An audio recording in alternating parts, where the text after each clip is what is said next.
喺尼泊爾，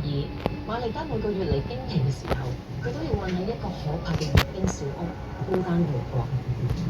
嗰幾日，佢除咗唔可以返學，仲要驚俾毒蛇咬到。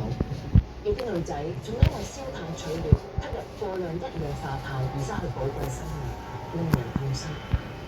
另一位女孩尤迪，父親微薄嘅薪金，只能夠每日買蔬菜同米，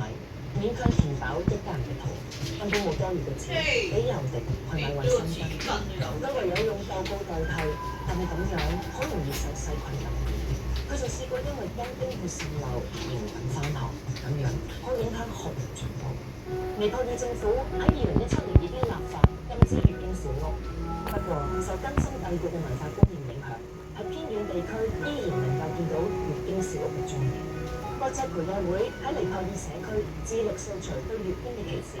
教育父母唔好強迫女兒喺月經小屋度劃嚟，亦喺學校設立咗呢啲月經友善房間，俾女孩嚟經期嘅時候可以休息，又教導女孩製作可循環再用衛生巾，減輕佢哋嘅經濟負擔，等佢哋唔好因為月經嘅問題影響學業。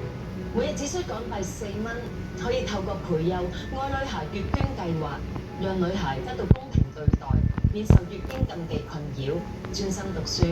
以知識改變命運。